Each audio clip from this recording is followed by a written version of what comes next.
ছিল। তোরে আমি কোথায় রাখছি, কোন স্থানে রাখছি, আর তুই ছি, তুই জাহান্নামী হবি, সাথে সাথে আমিও জাহান্নামী হমু। আমার বউর সাথে আমি অন্যায় করছি, অত্যাচার করছি, অবিচার করছি। বেরো, তাই সর, বেরো, ব্যাগ নিয়ে বেরো, এক্ষুনি এই মুহূর্তে বেরোবি আমার বাসা থেকে, বেরো।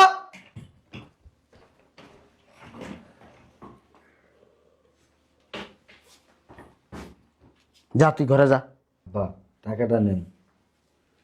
যা ঘরে যা।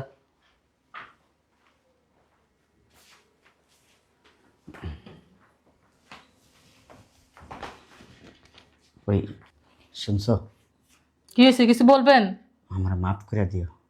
মাপ আমার কাছে লাভ নাই। আমি না বুঝতে পারি নাই এই সরিষার ভিতরে যে ভূত, আমি আসলে বুঝি নাই। আসলে তুমি ঠিকই কইছো, আমি না এই মানুষ চিনতে ভুল করছি।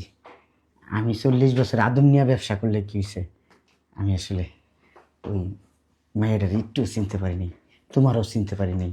তুমি যে আমার ভালো চাও আমি এটা কখনো বুঝি নাই, আমার মাফ করে দিও। চিনবা কিভাবে? আমার সাথে সংসার করা 40 বছর হয়েছে, আর ছেলেকে বিয়ে করেছে 2 বছর হয়েছে। আমার সাথে ছেলের বউ আপন হয়ে গেছে।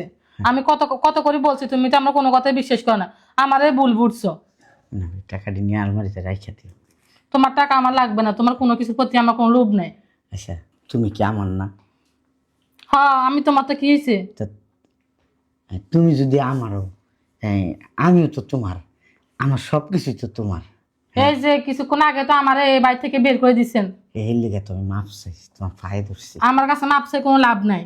তোমার কাছে লাভ নাই কে, অন্যায় তো তোমার সাথেই করছি। নাও রাখো, রাগ করো না আমার সাথে। আমি পাগল মানুষ, কখন কি করি কখন কি কই আসলে মাথা ঠিক থাকে না। তুমি তো জানো আমার মার আমি অনেক ভালোবাসতাম। আমি হয়েছি কি আসলে এই ভালোবাসা পাইলে সব বুঝা জায়গা। শুনো, তোমার ছেলের বউ তো অনেক নাটকবাজ, তুমি তো আমার কথা কোনো বিশ্বাস করতে না। তোমার বউ অনেক নাটকবাজি করে তোমার মন গলাইছে, এ টাকা পয়সা সবকিছু যেন আত্মসাৎ করতে পারে। আমি আর কোনো দিনও কারো কথাই বলবো না, শুধু তোমার কথাই বলবো, ঠিক আছে? ঠিক আছে, আসো।